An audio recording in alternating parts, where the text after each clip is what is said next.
Saan ka na naman galing? Good day po mga idol, nagbabalik po Idol Nurse. Pupunta pala ako dito sa ECPC at bibili ako ng bagong CPU mga idol. Dito kasi mura ang bilihan dito sa Bacoor, sa ECPC mga idol. Habang sarado pa si ECPC, daan muna ako dito sa Amber. Dito sa Amber kasi napakasarap ng special canton. Siyempre mga idol, paunahin ko muna mga idols natin. Siyempre nakakatanda sila sa atin. So ayan mga idol, ito na po yung order ko. Ito po yung special canton. Napakasarap po talaga ito. At sarap-sarap balikan. Kaso wala si Mrs. Siguradong magagalit to. At magagalit talaga sa akin niya pag nakita tong video na to. So ito na mga idol, bukas na si ECPC. 10 AM pala bukas nila dito. Mga idol, ito pala yung laman ng loob ng store nila. Marami kang makikita mga keyboard, mouse, CPU, monitor, computer table, upuan, at mga speaker. At marami pa mga idol. Ito pala yung mga binili ko. So ito pala yung CPU case ko at CPU. At papalta ko na pala mga idol.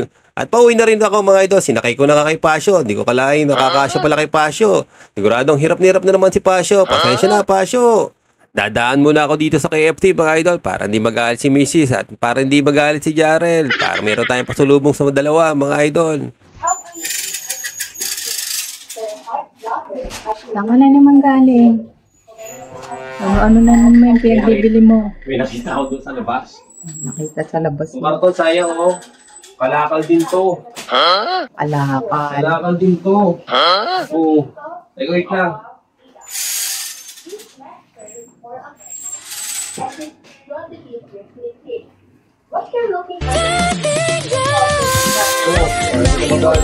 Anong pinagbibili? Kalakal yun, sayang. Alakal, oy, ilagay mo yun sa labas. Yung kalakal niya. Ng per kilo ng karton.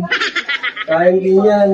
Eto na mga idol, excited na ako mga idol. Ito pala yung nabili kong CPU case kay ECPC mga idol. Kahit na galit si Mrs. at bungangang-bunganga, bagay pala sa mga isda to mga idol. Tinanggal ko na nga yung tempered glass mga idol at babasahin ko muna manual para alam kung saan ko lalagay yung RGB pan natin. Nag-start na nga ako mga idol, sinimulong ko na nilagay yung RGB pan natin mga idol. 9 pieces pala kasya dito mga idol, ganun kalaki to talagang aquarium case natin mga idol. At nilagay ko na nga yung power supply natin na 80 bronze mga idol. So ingat lang sa paglalagay mga idol. At susunod yung mga ilagay yung mismong hard disk at SSD natin mga idol. Kaganda nito mga idol, yung mismong hard disk natin may sarili na lagyan na siya. Nakakatuwa talaga tong binili nating CPU case mga idol.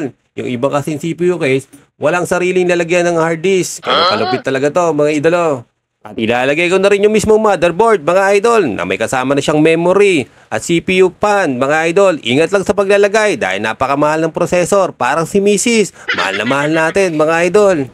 So ilalagay ko na nga yung motherboard natin. Ingat lang sa paglalagay mga idol. Mas maganda kasi lapat na lapat yung mismong motherboard natin. So sinisilip ko nga para makita ko yung paglalagay ng screw natin. Inabot na pala ako ng ilang oras dito. Ganyan talaga mga idol. Medyo mabusisi pag-ayos ng CPU at paglalagay ng mga parts. Parang kimisis lang din yan. Parang pag nililigaw mo siya, ganun katagal bago ka sagsagutin. Inayos ko na yung mga cable sa likod para mas maganda at hindi makalat. At nilagay ko na rin yung mismong cover. Parang bahay lang yan mga idol. Mas maganda malinis para masarap tingnan at maganda sa ating mga mata. At ilalagay ko na rin pala yung mga cord ng video card natin at yung mga RGB natin para umilaw siya at gumana siya mga idol. At ilalagay ko naman yung mismong tempered glass natin. Ayan mga idol, patapos na tayo. Ingat lang pag sa paglalagay ng tempered glass, baka masira at mabasag po siya. Naku po, pag nabasag yan, sigurado, magwawalis tayo ng kalat natin at magagalit talaga si Mrs. Eto na mga lord, tapos na yung ginawa nating CPU. Napakaganda at may pailaw pa si Mrs. Napakaganda talaga ng RGB natin.